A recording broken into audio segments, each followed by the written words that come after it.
Hello friends, Paschimbanga রাজ্য সরকারি কর্মচারী এবং পেনশনারদের জন্য বকেয়া ডিএ এবং ডিআর নিয়ে এই মুহূর্তে অত্যন্ত বড় এবং খুশির খবর সামনে এসেছে। দীর্ঘদিন ধরে চলা আইনি লড়াইয়ের পর 2026 সালে এসেছে বকেয়া টাকা মেটানোর প্রক্রিয়া, কিন্তু অনেকখানি বদলে গেছে। বিশেষ করে পেনশনারদের বকেয়া টাকা সরাসরি ব্যাংক অ্যাকাউন্টে পাঠানো নিয়ে অর্থ দপ্তর কী নতুন নির্দেশ দিল, আর কর্মচারীদের জিপিএফে কত টাকা ঢুকেছে, আজকের ভিডিওতে আমরা এই সমস্ত কিছু একেবারে সহজ ভাষায় জেনে নেব। ভিডিওটা স্কিপ না করে শেষ পর্যন্ত অবশ্যই দেখুন। প্রথমেই একটু ফ্ল্যাশব্যাকে যাওয়া যাক। এই বছরেই 5ই ফেব্রুয়ারি দেশের সর্বোচ্চ আদালত অর্থাৎ সুপ্রিম কোর্ট একটি ঐতিহাসিক রায় দেয়।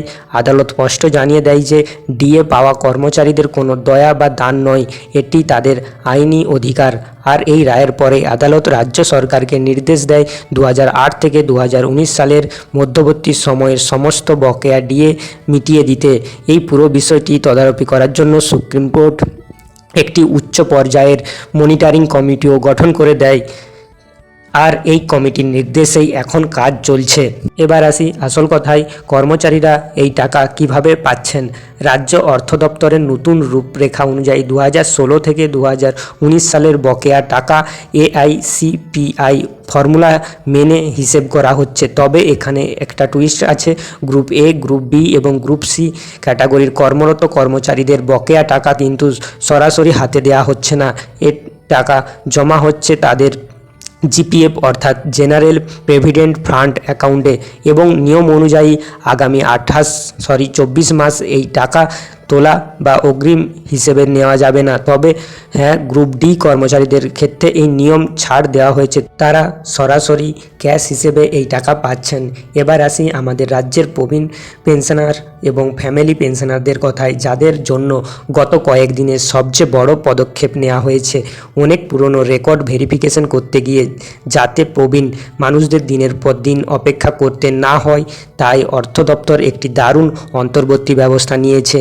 নতুন নির্দেশ অনুযায়ী বিশেষ করে কলকাতা এবং বিভিন্ন জেলার ব্যাংকগুলোর মাধ্যমে পেনশনারদের আনুমানিক বকেয়া টাকার 50% সরাসরি তাদের ব্যাংক অ্যাকাউন্টে ক্রেডিট করে দেওয়া হচ্ছে। বাকি টাকাটা ব্যাংক থেকে সম্পূর্ণ তথ্য ভেরিফাই করার পর দ্বিতীয় ধাপে দেওয়া হবে। এই পুরো পেনশন প্রক্রিয়া নিখুঁত করতে রাজ্য সরকার WBIFMS এর অধীনে একটি বিশেষ ব্যাংক পেনশন ম্যানেজমেন্ট পোর্টালও চালু করেছেন। এর পাশাপাশি যারা আইনি লড়াই চলাকালীন বা তার আগে দুর্ভাগ্যবশত মারা গেছেন, তাদের আইনি উত্তরাধিকারী বা নমিনিরা যাতে সহজে টাকা পান, তার জন্য রাজ্য সরকার বিশেষ পদক্ষেপ নেবেন বলে জানিয়েছেন, যাতে প্রয়োজনীয় নথিপত্র জমা দিয়ে নমিনিরা সেই বকেয়া টাকা দাবি করতে পারেন। এবার বলি পেনশনার এবং ফ্যামিলি পেনশনার এবং নমিনিদের জন্য বিশেষ তথ্য। আপনাদের পেনশন সংক্রান্ত অধিকাংশ সমস্যার সমাধান আপনার পিপিও বইয়েতেই রয়েছে। মূল পেনশনারের জন্য নিজস্ব পিপিও এবং ফ্যামিলি পেনশনারদের এবং নমিনিদের জন্য মূল ধারার পেনশনারের পিপিও গুরুত্বপূর্ণ নথি, এগুলি যত্ন করে রাখুন। এবার বলি এই পিপিওটি কী না, পিপিও ফুল ফর্ম হলো পেনশন পেমেন্ট অর্ডার।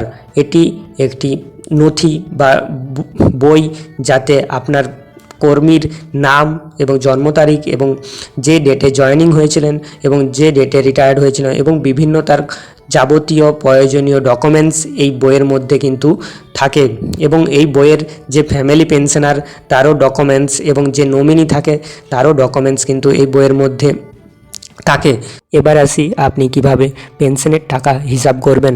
তো প্রথমে যিনি সরকারি কর্মচারী ছিলেন, ওনার শেষ মাসের যে বেসিক পেমেন্ট ছিল বা বেসিক স্যালারি যেটা ছিল, তো প্রথমে একটা উদাহরণ দিয়ে বুঝাই যে ধরুন ওনার লাস্ট মাসের বেসিক পেমেন্ট ছিল 50,000 টাকা।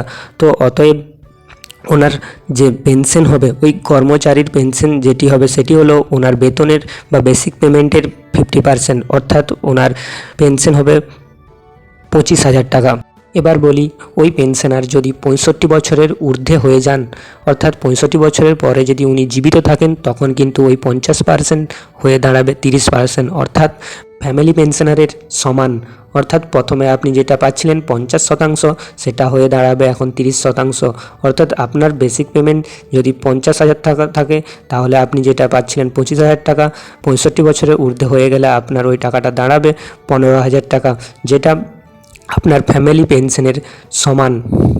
এই সমস্ত কিন্তু আপনার যে পিপিও বই রয়েছে ওর মধ্যে কিন্তু নথিভুক্ত থাকে। তো আপনি আপনার পিপিও বইটি ওপেন করুন এবং আপনি আপনার সমস্ত ডিটেলস কিন্তু ওখানে পেয়ে যাবেন।